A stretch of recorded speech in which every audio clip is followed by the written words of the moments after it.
It's going. Welcome to episode 3 of Dinner with Downey.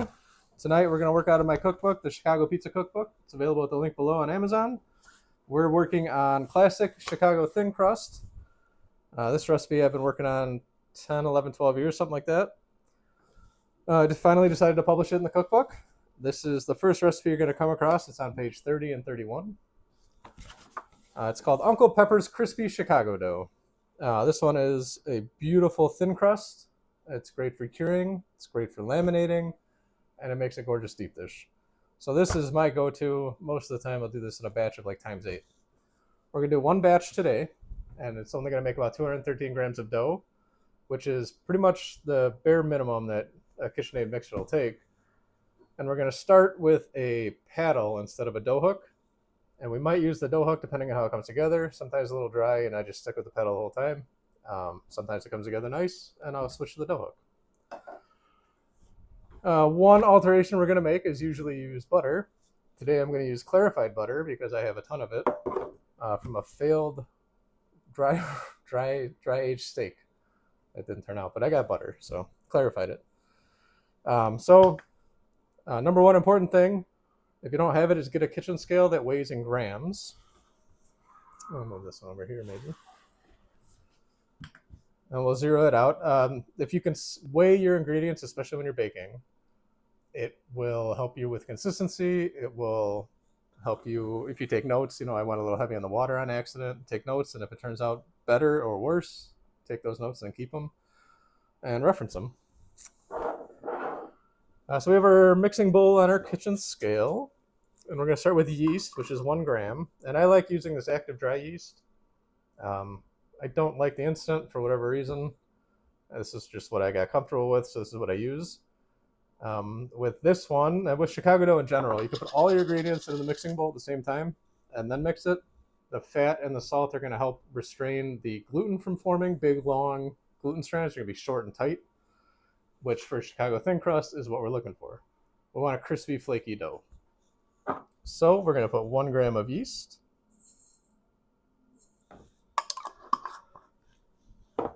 2 grams of salt, and if you are familiar with baking or pizza making, this is probably making you cringe. Usually you put your salt in after you at least knead the dough a little bit, just to let the gluten develop a little bit more. In our case, we don't want big, long, beautiful strands of gluten. We want short, tight, constricted strands of gluten. So we're gonna put everything in at the same time.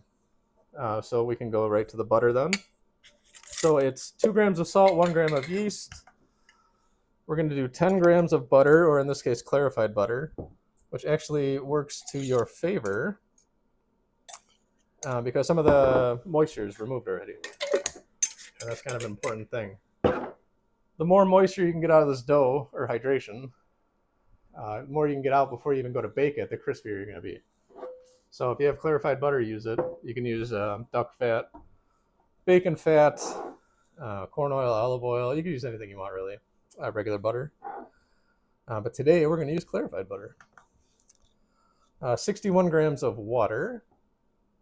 And for this, because it doesn't have to be warm water, because we're going to let it proof on the counter for a while, and then we'll knock it down and put it in the fridge. So it doesn't have to be warm water.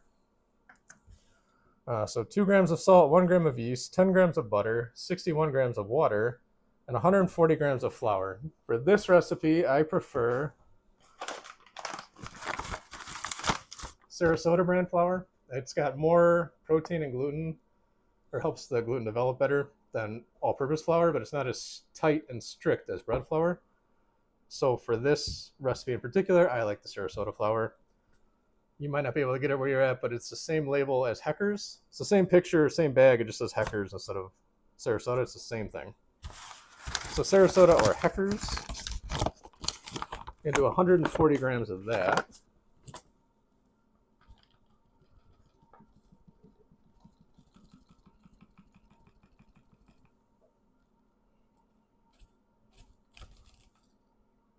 Perfect. And then we're going to keep this out because when we go to roll the dough, what I like to do is whatever flour I'm using in the dough, I like to use that when I roll out the dough. So if it's all-purpose flour, use all-purpose. If it's bread flour, use bread flour. Sarasota, use Sarasota. So everything is in the mixing bowl. We're gonna make about 213 grams of dough here. Let's get the old KitchenAid out. They've had this thing for 15 or 17 years, some shit like that. It's been around. Still works. It's not broke, don't fix it. You on this shot? Can we go up here? Good. All right, so we're gonna start with the paddle, which looks like this. And the reason we're gonna start with the paddle is because there's so little volume in here that the dough hook is not actually gonna be able to pick up the dough and knead it and move it around. So we're good with the paddle. You'll see it come together pretty quick.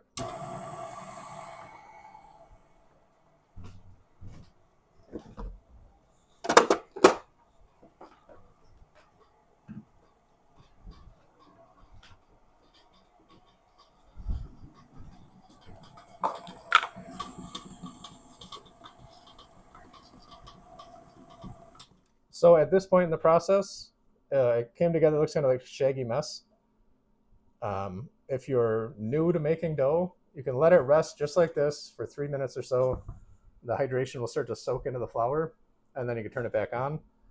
I'm just going to go right through with it because I already have pre-made dough. So we're just going to let this come together so I can show you what it looks like.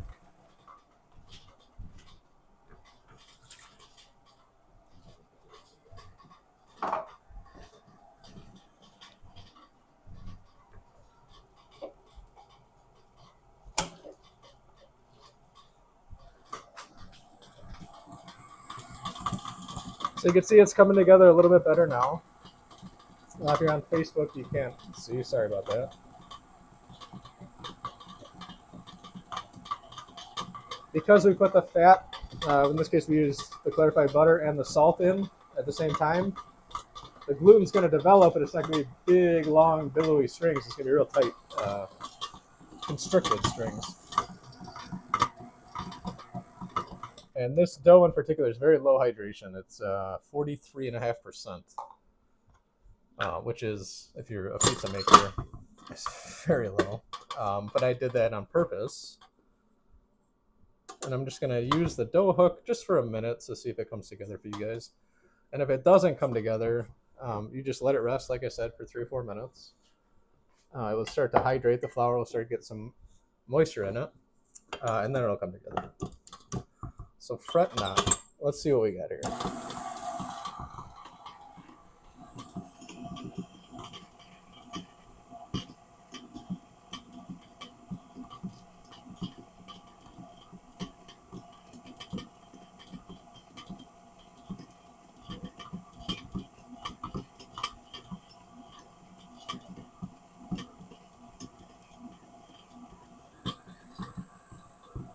So if these are the results you're getting when you make it, I'll show Facebook here in a second.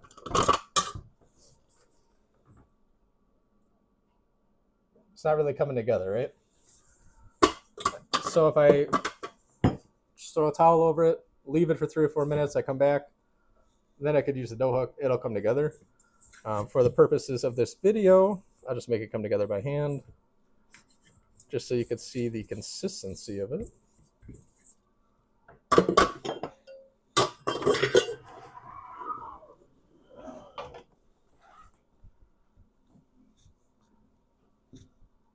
We don't have to over knead it or anything because we put a lot of fat, well, not a lot of fat, but we put fat and salt in early in the process.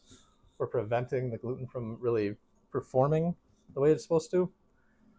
And so we don't have to fully knead it because we're not going to get those big long strands. And now when it comes out of the, I did this by hand, but when it comes out of the mixer, it'll look more like a ball of cauliflower or head of cauliflower than it will a smooth dough. And that's by design. It's a very low hydration dough. And so what that does is it helps us to get a real crispy crust when we're done with it, or when we bake it. So it'll be rough around the edges, perfectly normal. This is what we're going for.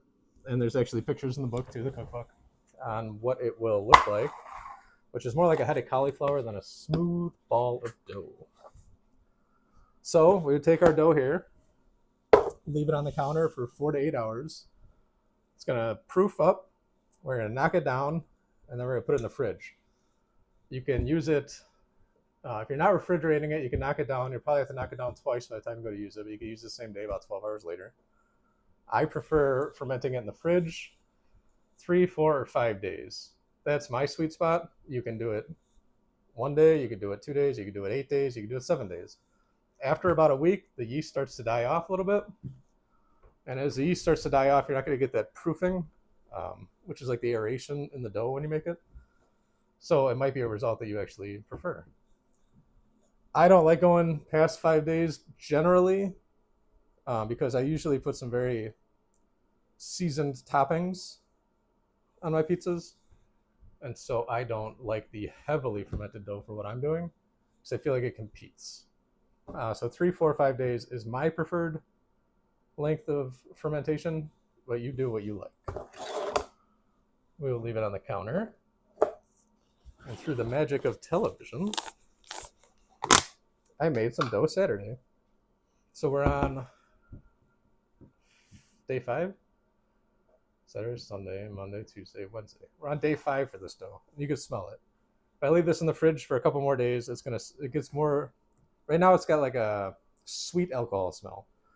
As it stays in there longer, it's going to lose a little bit of the sweetness, become a little bit more alcohol, and then it's going to become sour. Totally fine if that's what you're going for. For me, because I load up with seasoned toppings, I don't want that for this. I do it sometimes. I don't want it for what I'm doing right now. Real quick, I'll go over the oven setup. Oh, I can do the oven setup on this end, huh? All right, so put this to the side. This is a double batch that I made here, and I don't have to weigh it out.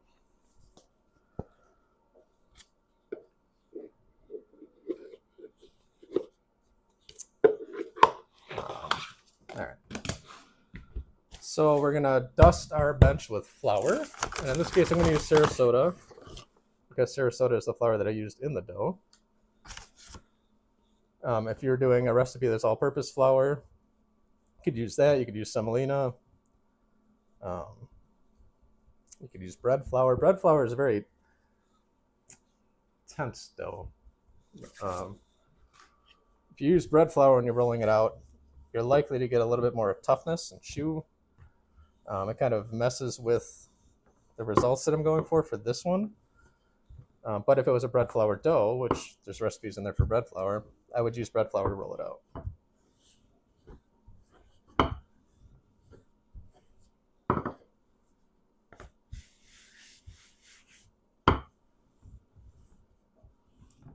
When I roll, you want to go middle out, because the less you can work the dough, the better off you're going to be in the long run. The more we work the dough, the tighter the gluten's going to get, and you're going to get what I call snapback, where the dough is going to pull in on itself when it bakes. And I've had pizzas, depending with a heavy amount of salt, and way too much working it, and scalded milk as part of the hydration. I've had pizzas that were 12 inches come out as 8 inches because of the what I was talking about there, the restrictions. I haven't done this one in a while, huh? Uncle Peppers. So this recipe makes 213 grams of dough. You can use as little as 160 for 12-inch thin crust. You can use the whole thing. You could use more than that if you wanted to. I prefer like 180, 190, somewhere around there.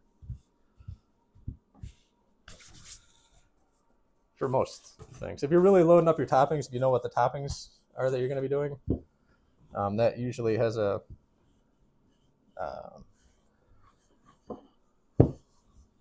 enforcing measure on my decision making.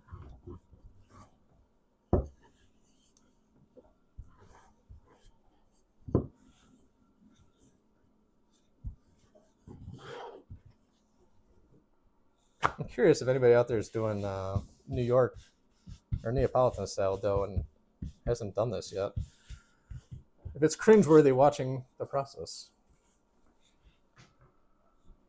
It's blazing hot in here today, huh? Humid? Humid over hot? So this is a 12-inch pizza circle. We're going to cut just slightly larger than this. No matter what you do when you're baking the pizza, it's going to shrink a little bit. And by putting, I have a pizza cutter here. Putting it at a slight angle, I'm going to cut it at about 12 1/8 inches all the way around.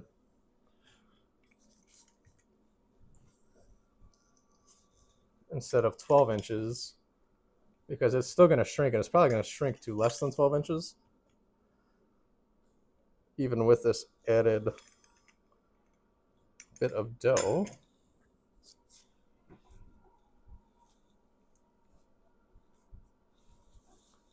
If you were with us for the last episode, we did a cornmeal crust. The cornmeal crust is incredibly forgiving, even if you add some more flour. This is the trimmings of this dough, but we incorporated flour into this.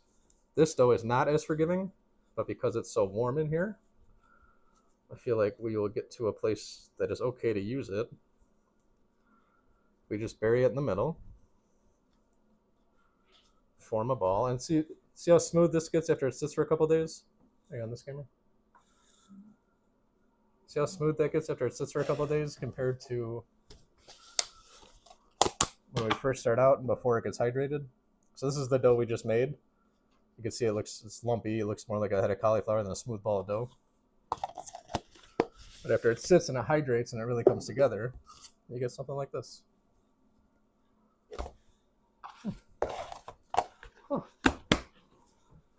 We'll put it on top of the stove where it's very warm, and that will help it come together a little bit more because we added that drier dough that's just been worked, so the gluten in that's real tight. So we'll get it warm and relaxed for our next pizza. This is a pizza docker.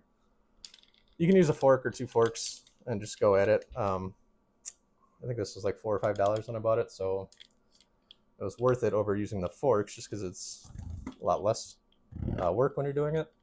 I like to go middle out, and you can see it pulls the dough with it as you're docking. And so if I go start at the end, I'm going to push it to the middle, and I want to keep it as close to 12 inches as I can. And what we're doing is all this is doing is preventing air bubbles from forming, right? So the little air bubbles that you see when you get pizza, I like them. A lot of people don't like them. But by docking it, the air bubbles can only form in the dough between the circles, or the pokes, the holes, right? So the biggest, about the size of my thumb, it's going to be the biggest air bubble that we can get.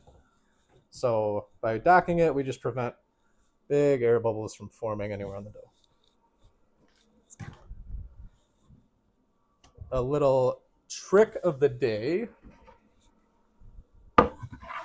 I use a wooden peel when I make my dough, or when I make my pizzas, because it's much easier to launch onto the stone with. If you use the metal peel, which I'll use to take the pizza out, what happens is that the moisture leaving the dough, because it's always trying to dry out, that's just nature, has nowhere to go. So with the wooden peel, it's porous, so it'll take that moisture in. The metal peel is completely non-porous, so that moisture sits in between the peel and the dough sticks to the peel. We don't want that. Always dust your peel, and I dust based on the recipe I'm using. This is a very classic, crispy thin crust dough.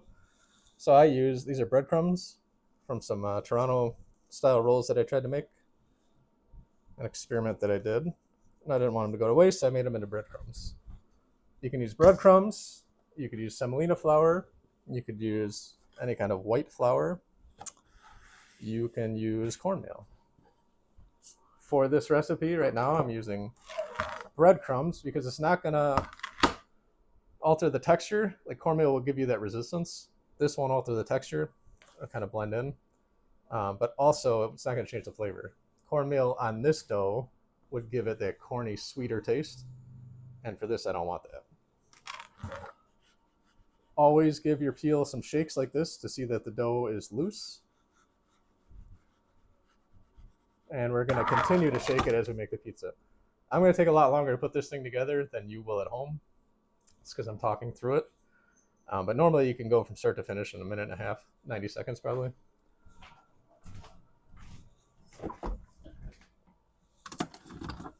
Forgot to get my tomatoes.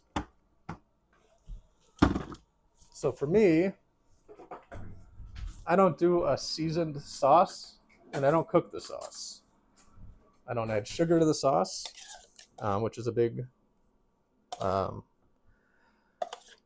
here, sweet sauces are a thing. I like very bright, slightly acidic, natural tasting tomatoes. This is De Fratelli.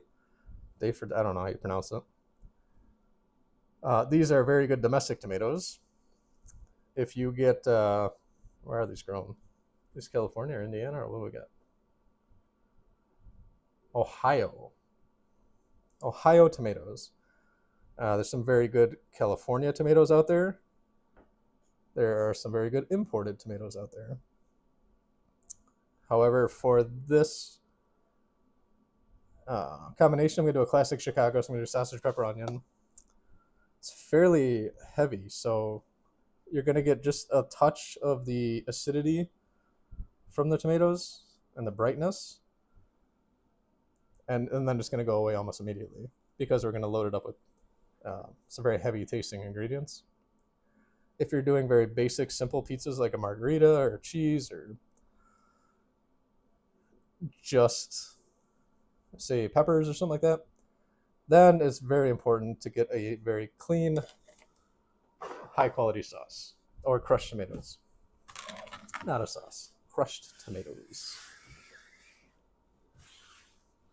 Always give little shakes. So I want to make sure we're loose on the peel. And then you can season it here. I like to season it after because then I get the little sweetness and the acidity and the brightness from the tomatoes and then the seasonings as I'm tasting it. If you blend this all together, it's going to become a homogeneous flavor.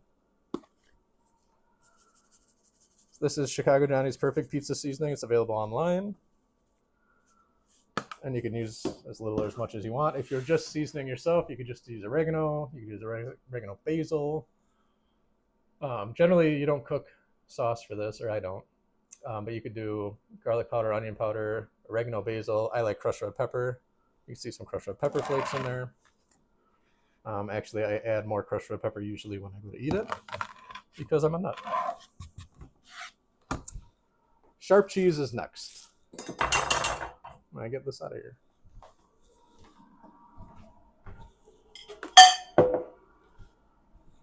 So we roll our dough out, we dock it, put it on our peel, dust it with breadcrumbs, and then we put crushed tomatoes, season it how you want, and then you use a sharp cheese. In this case, we're using Romano. If you're doing a simpler pizza, you'd want like a high quality Romano, like a Pecorino, an imported Pecorino Romano, maybe a sharp provolone. Even Fontanella is good. Just something that will shine through a little bit.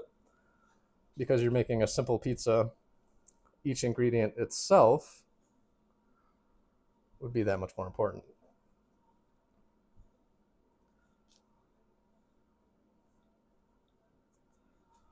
Today we're using Romano because Pecorino Romano is absurdly expensive right now. All right. Another thing that we do out here that other areas don't is we use raw Italian sausage. This is just Italian sausage I got from one of the markets, and then I added some fennel to it. And the reason we can do raw Italian as opposed to, like, say, a New York style or a Neapolitan is because we're in the oven for so long that the sausage will actually cook. I like to put the sausage under the cheese, under the melted cheese, so the mozzarella or provolone, because then the fat will kind of get dispersed into the sauce or the crushed tomatoes. You put the sausage on top of the cheese is expelling fat, the sausage is expelling fat, depending on the toppings, other things are happening. There's not a whole lot of places for that fat to go. It's not really going to dry out in the oven. So this way you get to get the flavor of the sausage without the greasiness, where if it was on top, the sausage might dry out a little bit, and then you'd have a greasy pizza. Because that was raw Italian sausage, I'm going to wash my hands.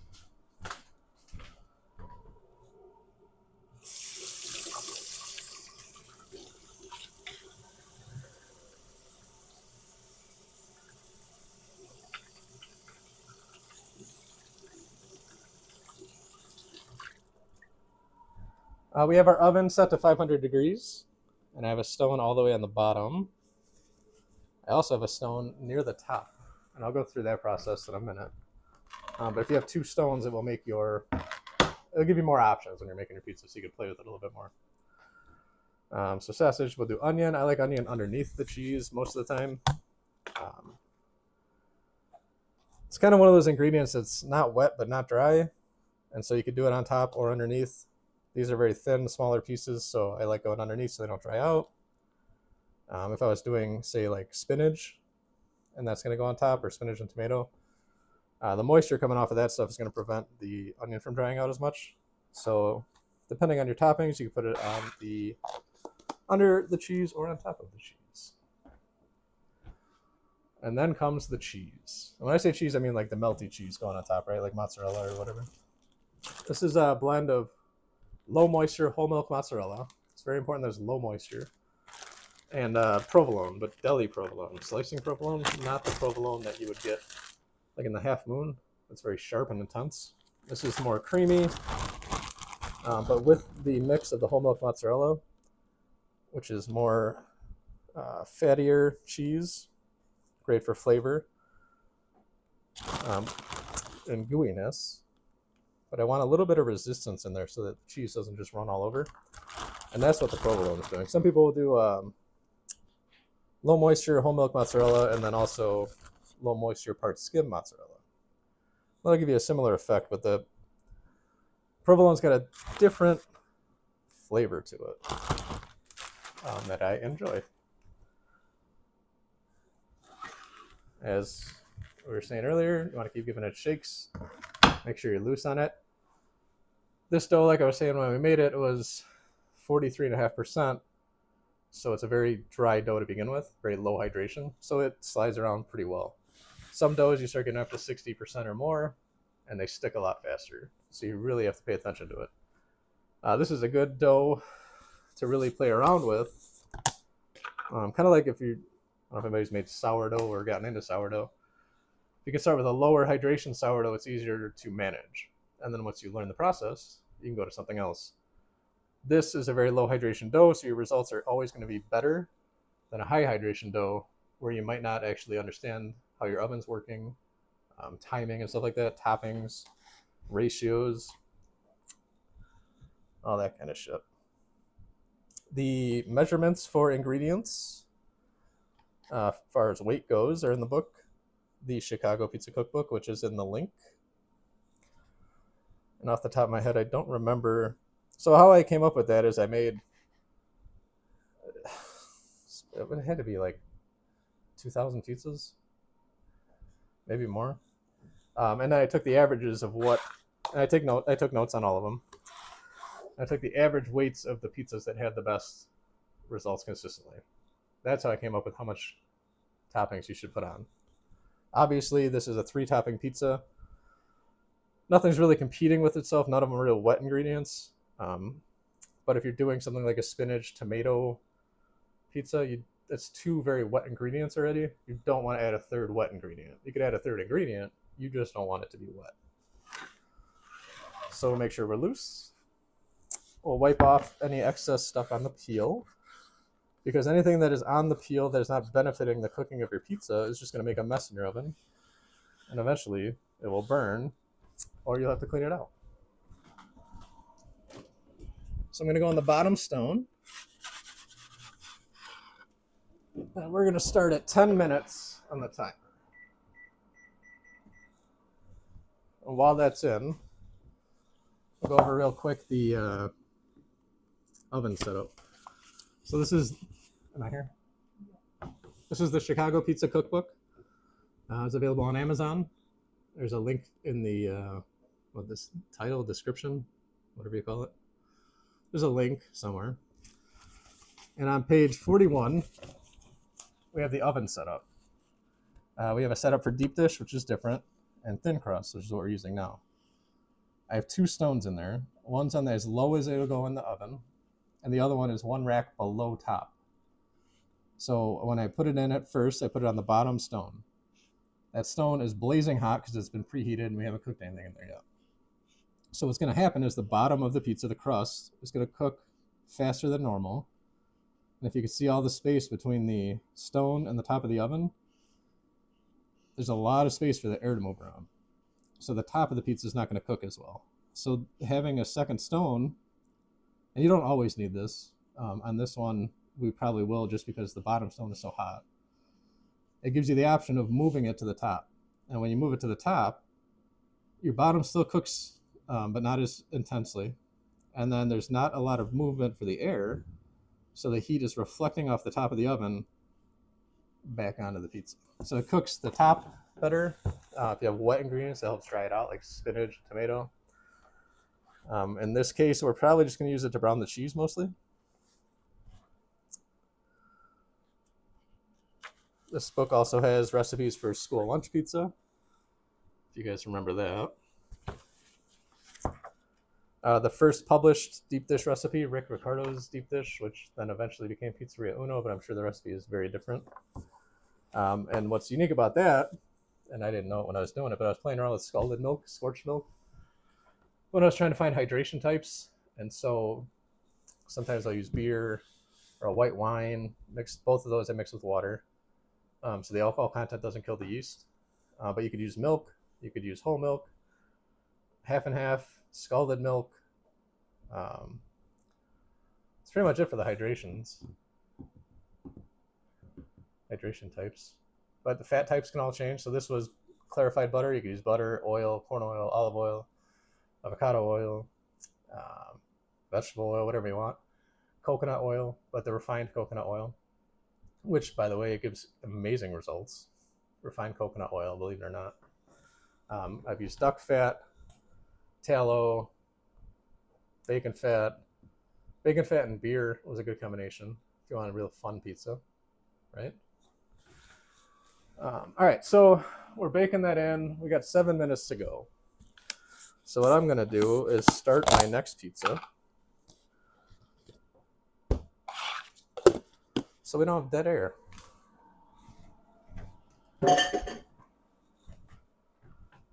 So this is the other half of the dough that I took out earlier. It's gonna have some resistance, some pullback to it because it was just worked. So it's not gonna turn out as thin as the other one. And because I know that, I could load this one up with a little bit more toppings. It's gonna be a little thicker. But then it's also gonna take some adjustments in the oven because of that. If you get the cookbook, there's the lamination processes in there, which is essentially what we're doing here. So we took the old scraps of dough and we mixed it in the middle of this ball of dough. And what that's going to do is going to laminate the layers. And in between the layers, there's that new flour that was added. So you're going to get pockets where air bubbles can form. That's called lamination. It'll be a little bit wavy, real small pockets of air. This one won't have a ton of it. If you're going to do that process, what you do is you roll it out a little bit, fold it over, roll it out, fold it over, roll it out, and it's going to incorporate little layers of flour. Kind of like a croissant would have, except the croissant is getting those pockets from moisture from the butter. This is getting those pockets because the flour is preventing the dough layers from sticking to each other.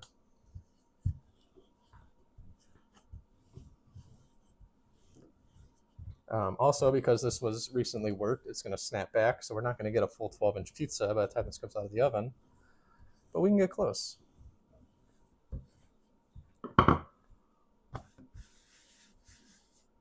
Pizza is a nice middle ground because it's kind of baking, which I'm terrible at. this kind of cooking because there is some adaptations to it. I have a very hard time baking because it's so by the book. That's just not me. So pizza allows me some freedom.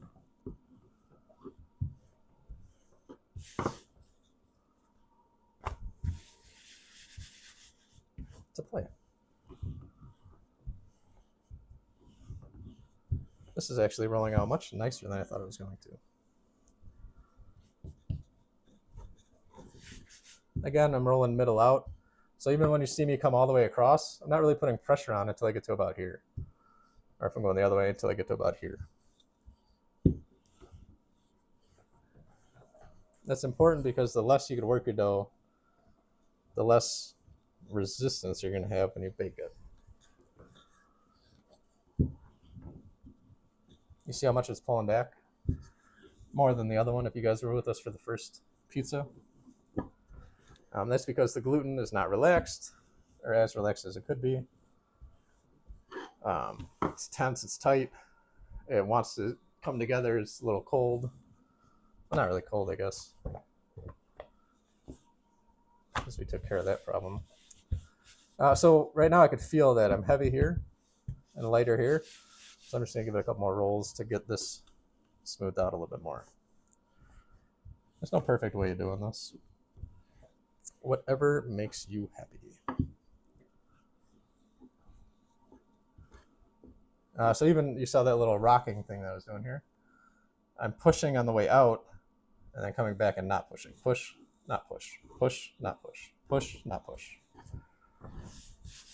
And then because I know this is a dough that's going to come together, it's going to constrict. You do a little flop like this. That's going to give the dough a chance to come together a little bit before we put it in the oven. If I just roll it out and I leave it tense and I cut it to 12 inches, it's already going to snap back a little bit before I put it in the oven. So by doing this, I'm just letting the dough come to its natural form. Again, we're going to cut to 12 inches, roughly.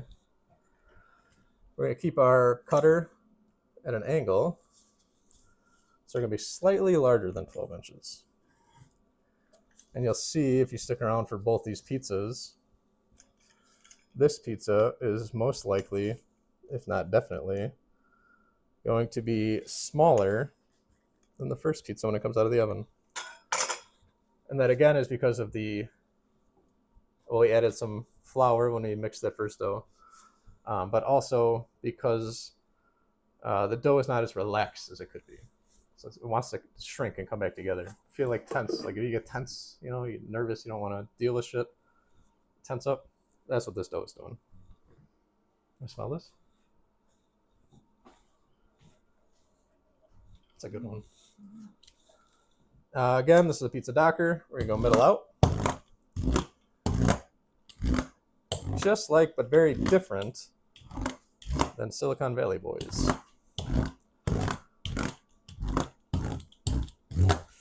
Again, this is just preventing the air bubbles from forming.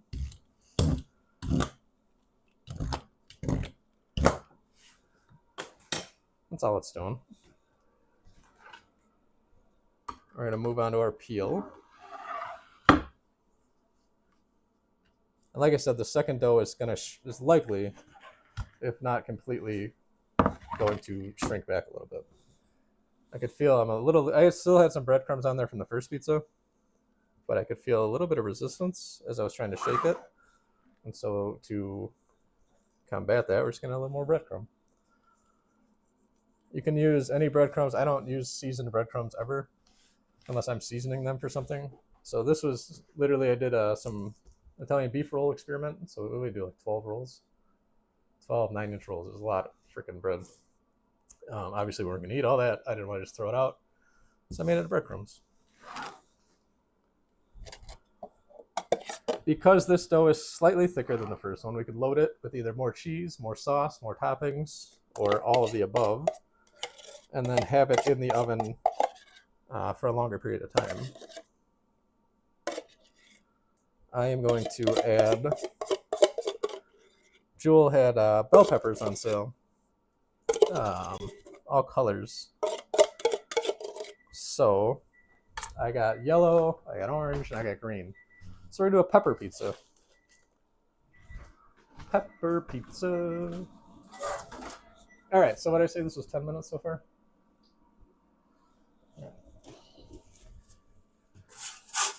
Oh, yeah. Good looking freaking pizza. All right, so at 10 minutes, we can see a few things. Are we up here? This side of the pizza is cooking much faster than this side because it's too close to the back of the oven. But it's crispy as hell. And you can see that this part is darker than this part for the same reason. We're moving this up to the top where we're going to try and cook this more. And because I'm going to do that, I'm going to bring this part more towards the front of the oven where it's not as hot. And this part towards the back where it's more hot. This is a great freaking dough. Look at this. I love this recipe. So we were in for 10 minutes on the bottom stone. Probably going to do about 2 to 2.5 minutes on the top stone here. And as I'm making this pizza here, I'm going to take my time just because I want that bottom stone to really heat up a little bit.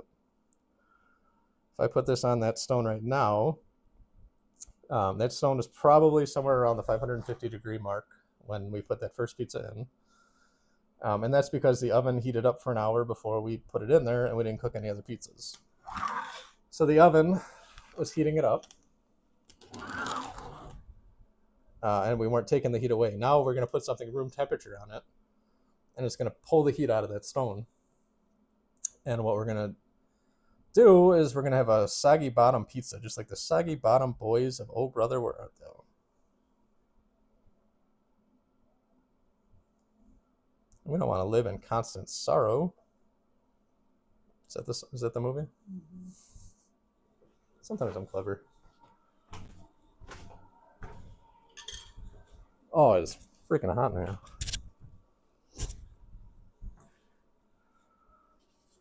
All right, so we're gonna same thing with the first one. We want to give a shake every now and again to make sure we're loose. But like I said, this is a very low hydration dough, so it's not something we really have to worry about.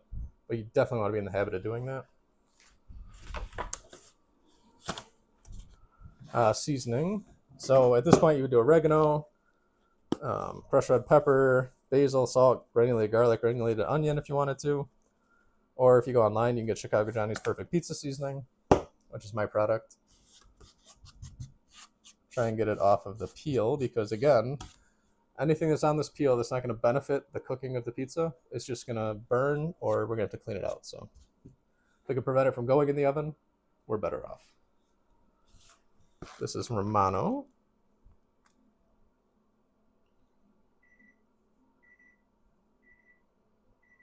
You can use any sharp cheese you want. Provolone, Parmesan, Pecorino Romano, Fontanella. I haven't used it in a long time, but Fontanella. I haven't used Fontanella in a while, but Fontanella is amazing with bacon. If you're doing a bacon type pizza, which is, for me, most of the time bacon's too overpowering unless it's in like a meat pizza. Same thing with pepperoni. But if you're using bacon, Fontanella is a great complement. So we went another 2.5 minutes. And that is beautiful. Way up here. So this darker part was the part that was in the back of the oven the first half. If you remember, this was cooked way more than this, which still is, but it leveled out a little bit because I saw that, I adapted, and I put the part that was cooking more to the front of the oven and the part that didn't cook as much to the back of the oven. So that minor adaptation is, just those little things really help you to have a better end product. Oh, this is good. Crispy as shit. All right, so we're going to let this cool for a minute before we cut it, and we'll work on this other pizza. I'll put it here as a teaser for you guys. You guys and gals. All right, so we're going to do a 3-pepper pizza. What happened? Oh. We're going to omit the onion on this one because we're going to do a lot of pepper. And because this is 3-pepper pizza, I have roasted red peppers too. Maybe I'll throw that on there. I want something to counteract all that happening. So we're going to put sausage underneath. And that's going to give us a little bit of fat, a little bit of saltiness, a little bit of depth. And then we're going to put all the peppers on top simply for aesthetics, because if I was putting this much toppings on, I would normally split it up a little bit, some underneath, some on top. But because we got this beautiful color of peppers, trio, maybe quadro. Should I put red peppers in there?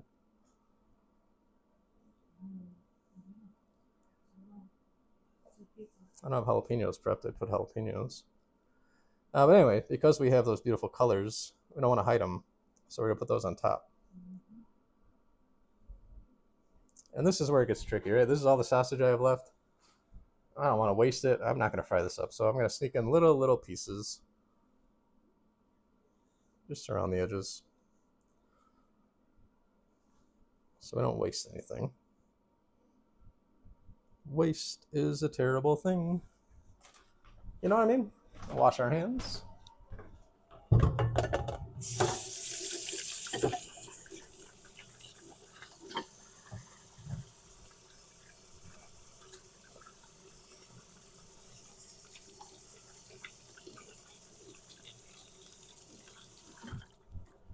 So when I come over there to wash my hands, what angle shows my best? Should we get a camera just for avoiding that? All right, so we're gonna give it a shake. We always want to keep the pizza loose. If it starts to stick, the problems you get from it sticking are just so drastic that you don't even want to get to that point. So if you can prevent it, prevent it. So the other pizza was a perfect amount of cheese for that. I'm going to go a little bit light of cheese on this one because I'm going to do 3 types of peppers on top, and they're all going to be slightly wet. They're not like wet ingredients, but they're just a little bit wet. And so if I put too much cheese with all those peppers, all the moisture in the peppers, it's going to prevent the cheese from browning, possibly prevent the crust from crisping too much. Those are things you just want to avoid. Again, when I'm giving you these notes, it is strictly for the Chicago style thin crust. There are many types of pizza in this world. This is just one of them. I like a mix of, for most of the time, low moisture whole milk mozzarella, about half that, and then about half of deli provolone, which is the stuff that comes in the big rounds and they slice it. It's not cured or smoked or anything like that. It's a little drier. The texture is a little different than mozzarella, so it gives you a nice blend. So that's what this is. Shake, shake, shake. And now we go to our beautiful trio of peppers. And one problem I used to run into all the time and still often do is I will overload a pizza because I get so excited seeing all these beautiful colors. So be mindful of that. I know I have 2 other types of peppers coming in, so I don't want to just go batshit crazy unloading the toppings.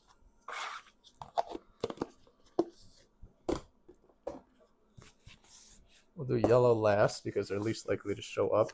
You can see the color of the pizza after it cooks. Yellow peppers kind of gonna get lost in there. So next we'll do orange.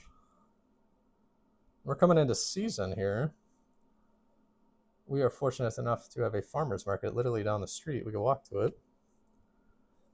And when you're doing any kind of cooking, really, if you can keep in season for most of the stuff, you'll be doing all right. Actually, a lot of times I will make meals based on 2 things. One, whatever's in the fridge, open it up. This zucchini's got to get used or whatever it is. Start there. If I have everything here, I'll make it something with it. If not, I run to the store. I like to walk through. I do grocery pickups or deliveries all the time. One thing I like to do is find my produce and find my meat. And as you're walking through the store, you can see what's in season, what looks good. I mean, if you think about it, generally if the produce looks really good, it's probably in season. You can see when produce is not in season, when you get like little baby strawberries, or they're kind of oddly shaped, or they look dry. So it's important as you continue your cooking journey to pay attention to that. Should I do red peppers? I think it's too wet, maybe.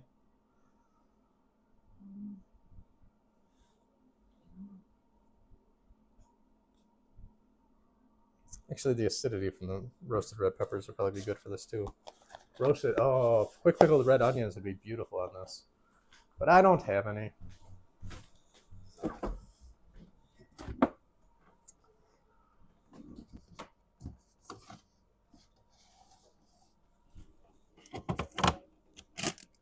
Looking for roasted red peppers. I found them. You'll notice in all these containers, after I cut the vegetables, we prepped all this stuff yesterday, I put towels in each container, paper towels. And what that does is as these, the peppers start to release some of their moisture, instead of sticking to the lid and becoming a wet pepper, it gets absorbed by the paper towel. And that gives us a much better end result. Give it a shake. Roasted red peppers, obviously much wetter.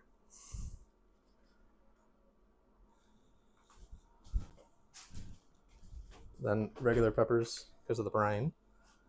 Yeah, I think this acidity is a good call.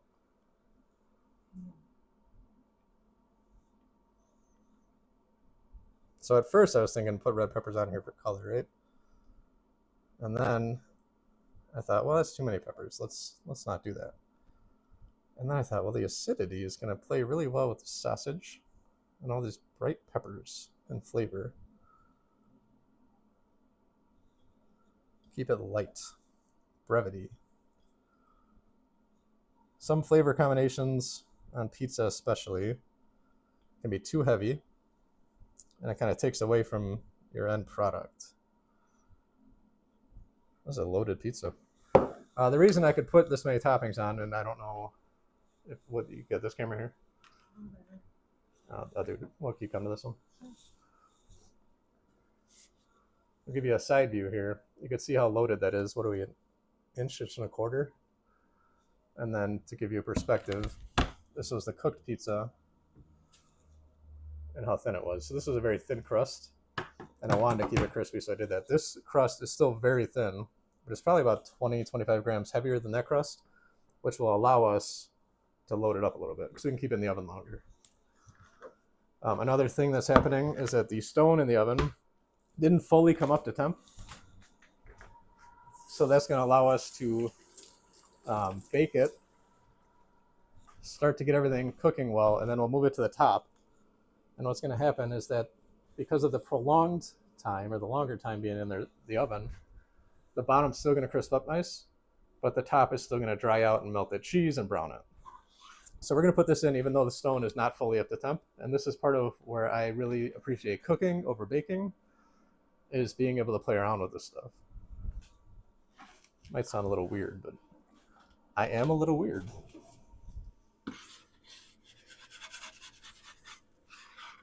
One thing you can't see at home, so we're going to start at 10 minutes on this one. We're probably going to have to go another minute or two on the bottom and then move it to the top. But one thing you can't see at home is the stone I have in there.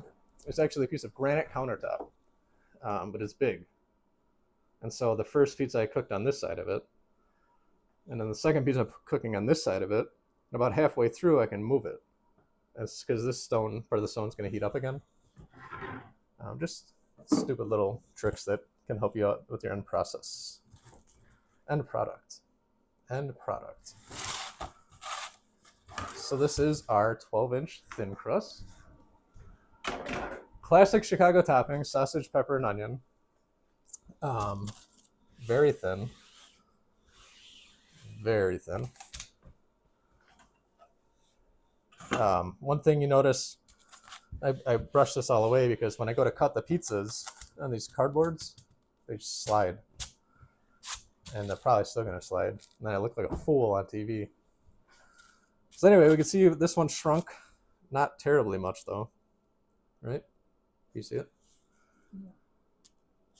More than anything, it curled a little bit on the edges. We lost a little bit on those sides, but overall, a very gorgeous pizza. You hear that? Huh? You hear the crunch? Well, you can hear it. You're right there.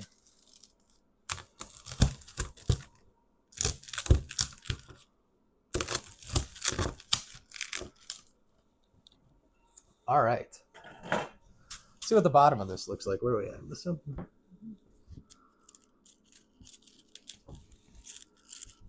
Oh, whatever. Oh, it's beautiful. I like to see gradient colors. I don't like to see pale and like black. And it's a preference thing again, I guess. And I'm so much of cooking and eating is just so freaking arbitrary. But this lets me know that it was cooked well. It wasn't. The oven wasn't too hot. The oven wasn't too cold. It's too cold, you get a lot of very pale spots and not a lot of browning. If it's too hot, you get a lot of black spots and then very white spots. So this is pretty much perfect texture, consistency. You can see some of the blackening. So this is the part that was on the back. But you could see that this isn't like pale white. Sometimes you get this high contrast color, and that is when I do not like it. This one I like. So fucking good. Immediately get, because this dough was aged 5 days, immediately get a little bit of the funk. Crisp, crunch.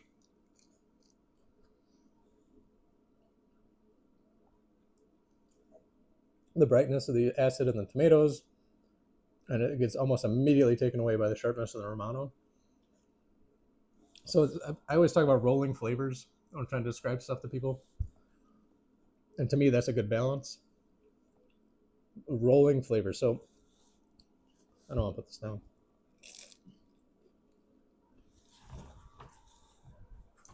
So we were talking earlier, I didn't season the tomatoes before I made a sauce. I just put tomatoes down and then I put the seasoning down. That gives just an added step to excite your taste buds. Instead of it being a homogeneous flavor all at once, it's little pops here and there and they roll around in your mouth. That is my preferred anything, really. Maybe not dessert. I can deal with just a straight sweet dessert.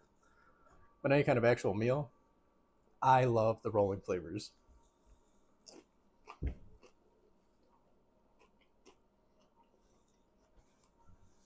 And these flavors are perfect. You can see the sausage is cooked. And some of you that are not from the Chicago area or Midwest were probably looking at me like I was some kind of fucking idiot. But I'm not. Not all the time. Some of the times. So sausage can go under the cheese or on top of the cheese. You can see the parts that were exposed. They dried out a little bit, which is good. Again, it's the contrast of stuff, right? So you get the different textures just from the sausage. You get the dry, crispy bits on top, and then you get the nice, chewier, softer sausage underneath. The onions give you a nice crunch. The peppers, when you slice them this thin, and I prefer the thinner slices. They give you the flavor without the texture, but you make up for that with the onions. This is overall a fantastic fucking pizza. Uncle Pepper's crispy Chicago dough. We got the other pizza coming out here in a few minutes. Actually, we're about halfway through, so I'm going to move it from... So I was saying the stone is like this, right? And I cooked the first pizza over here. Second one's over here, but this one's still heating up. So I'm going to move the pizza. I'm going to rotate it. So it's taking the heat from the now hot part of the stone.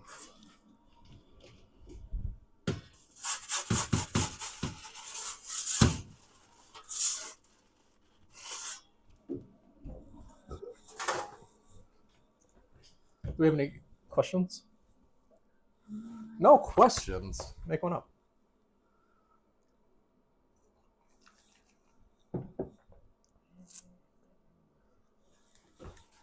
So anyway, we're making recipes from the Chicago Pizza Cookbook. It's available in the link below.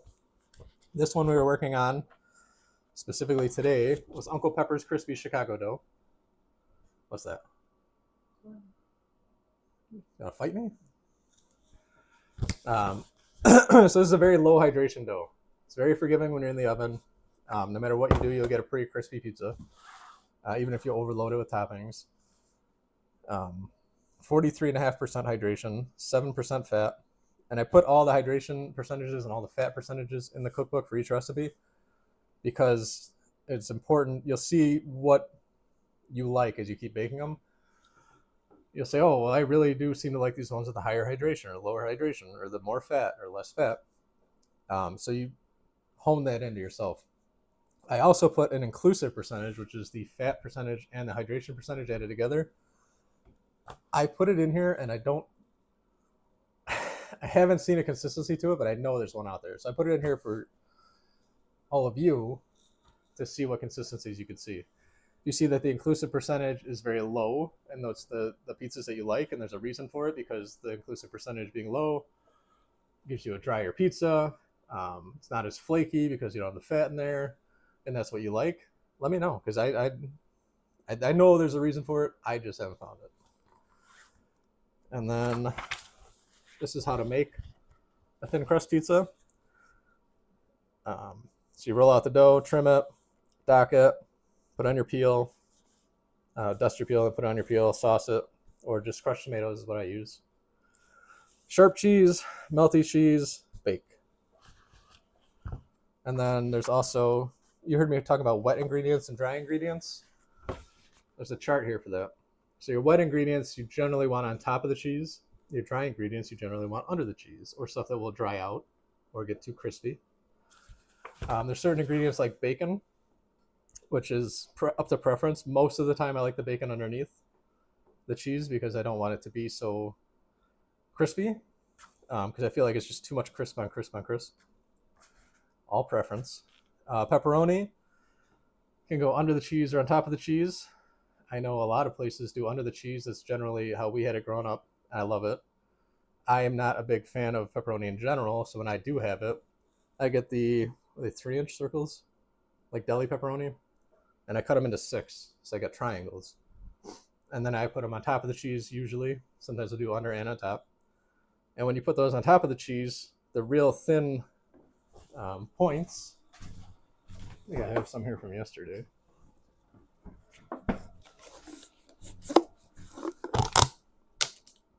The real thin points in the edges, because they're triangles, they crisp up real nice.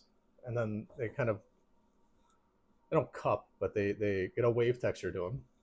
And then the middle stays relatively tender, and then the edges get crispy, and the points get a little bit charred. And that is what I like.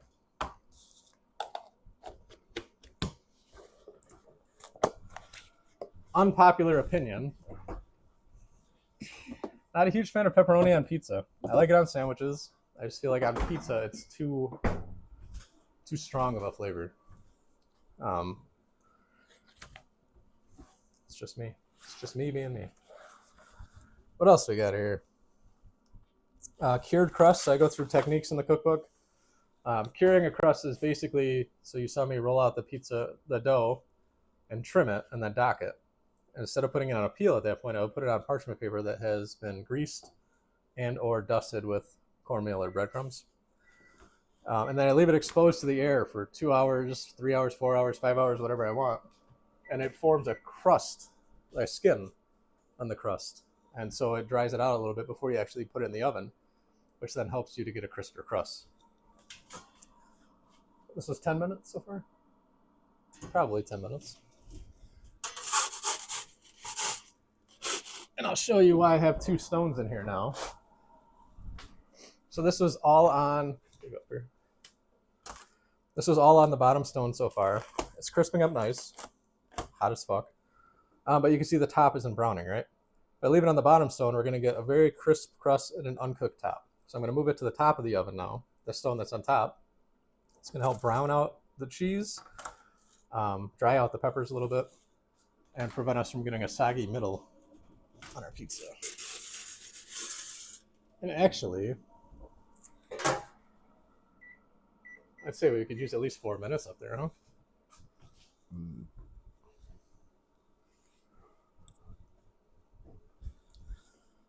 So the Chicago Pizza Cookbook. I also go into laminating process, which I touched upon a little bit earlier. If you take your old scraps and you fold them into your dough, it helps a little bit of the laminating. But essentially what you want to do if you're doing laminated dough is roll it out. It doesn't have to be perfect shape or anything like that. Roll it out, fold it onto itself, roll it out, fold it onto itself. And what you're doing is the flour that you're using on the bench, and then kind of like a biscuit, I guess, you're putting layers. And then the flour is preventing the dough from sticking to itself, which would then give you like a nice loaf of bread kind of feeling. But it's preventing that. So the air pockets in between the layers can puff up a little bit. That's called lamination. It gives you like these little waves in there. Real crispy. But you got to plan ahead of that. It's not something you could do on your final rollout, because every time you roll it out, you're working the gluten, you're getting it tense, it's going to want to snap back, be tight and constricted. So you have to roll it, fold it, roll it, fold it, put it in the fridge for a little while, leave it on the counter, let it proof a little more, relax, warm up. And you go through that process 2 times, 1 time, 3 times. Yesterday or last episode, we did my cornmeal crust pizza, which is my #1 requested pizza recipe. Today we did Uncle Pepper's Crispy Chicago Dough, which is my favorite, especially for thin crust. And if I'm doing deep dish, I grew up on Lou Malnati's. We were by the Buffalo Grove location, so we got it once a month, once every 3 weeks, something like that. And I replicated Lou Malnati's deep dish pizza. So that's one of the recipes in this book as well. It's a very buttery pizza, very flaky. It's a very different texture than most deep dish that you get out in the Chicago area. I'd say majority of the deep dish in the Chicago area is more pillowy, doughy, and then you get some places where it's more like focaccia, and then you get the rare places where it's got like a thin, crisp edge on it, which actually that Rick Ricardo's dough that I mentioned earlier, the first published deep dish recipe, which is in here by the next page. This is fairly similar in texture, not flavor, but texture to Lou Malnati's. It's very crispy. It's a thinner crust. It's pretty heavy on the fat, 10%. This one that we just made was 7%. And then I have notes on how to make a deep dish, how you put it together compared to the thin crust. I got a chart again, step-by-step process. I have artwork in here from our first guest. If you guys watched the first episode where we did Philly cheesesteaks with Henry Winkler, Jason Newman was one of my guests, and he did the artwork. We were planning on doing a whole story series, but I rushed things. You know, I'm very impatient. I just wanted to get this done and out, so I added them in here with a story of how it came to be. Here, laminated. So if you can see this picture here, you can see the waves of dough layers, real thin dough layers. Beautifully crispy pizza. Well, I would say one thing we learned today, for sure, is that 5 o'clock's a bad time to go live, huh? 6:30 now? So we're an hour and a half in? Oh, today? Oh, 6:30 is a bad time to go live. Oh, yeah. All right, so I'm actually going to go in for a little bit longer, but we could see that, you know, the bottom is still brown, very nice. We could still put some time on it, though. You remember earlier how thick it was? It's still pretty thick, but it leveled down a little bit. But I still want to brown the top more.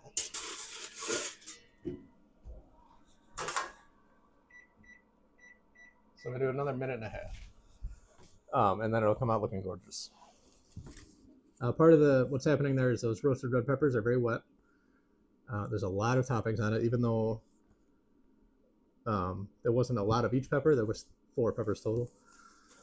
So that's preventing the cheese from browning a little bit. And that's pretty much what's happening there. Hydration types. I mentioned earlier, you can use water, you can use beer or white wine, but you got to mix it with water. The alcohol content will kill the yeast. You can do scalded milk. There's milk that's just out of the fridge, half and half. That's pretty much it. I haven't found another hydration type, but those do work really well. Beer is a good one if you're doing like a what's guy fat? You say unctuous fat. Beer is good for that because it's kind of bitter, and so when you're using beer in the dough to counteract that bitterness, you get a little bit of fat, a little bit of salt. So bacon fat's a really good fat to use for that, or salted butter. This is what the dough looks like. I was talking earlier about it looking more like a head of cauliflower than a smooth dough ball. That's it here. And we're about to pull the other pizza out of the oven, but before we do, one more plea. If you go to the website listing, you can get the Chicago Pizza Cookbook. I authored this. This is over a decade of work. Notes, 4 different ovens. A lot of confusion happening there. Oh, God, yeah. All right. So real quick before, that's how thin it is now compared to the 1.25 inches probably when we threw it in the oven.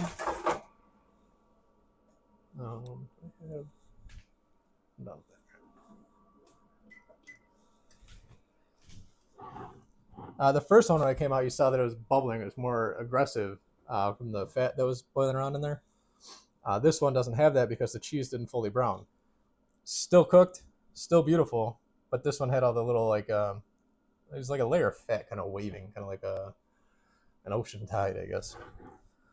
This one doesn't have that because you could see it's still hot as shit, but there wasn't a lot of fat being expelled. Probably soaked into the peppers and stuff. Let's see what the bottom of this one looks like, huh?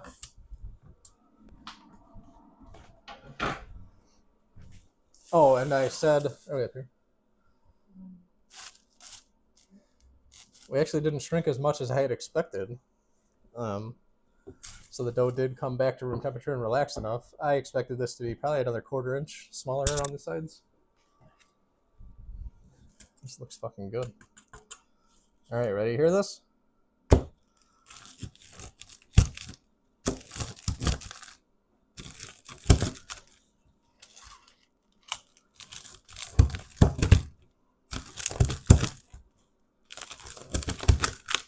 All right. My aesthetics can always use a little work. We got little pieces, big pieces. I'm more of a rustic guy when it comes to that stuff. I just don't have the dexterity that I used to have, you know? All right. So this is a very loaded pizza. Hot, still very hot. But you can see that we're not flopping. Over here. We're all over the place, huh? Over here. Hot, hot, hot.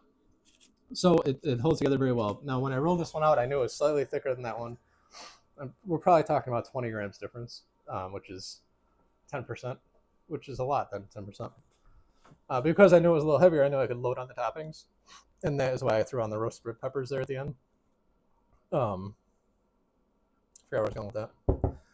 But, here's a little point. You see when I was talking about drying out toppings? Onion I like under the cheese because it will almost all look like this if you're not putting more toppings on it. But this little black bit here got exposed to the air a little bit too much. All right, bottom. Now this is probably okay to handle. Fucking gorgeous.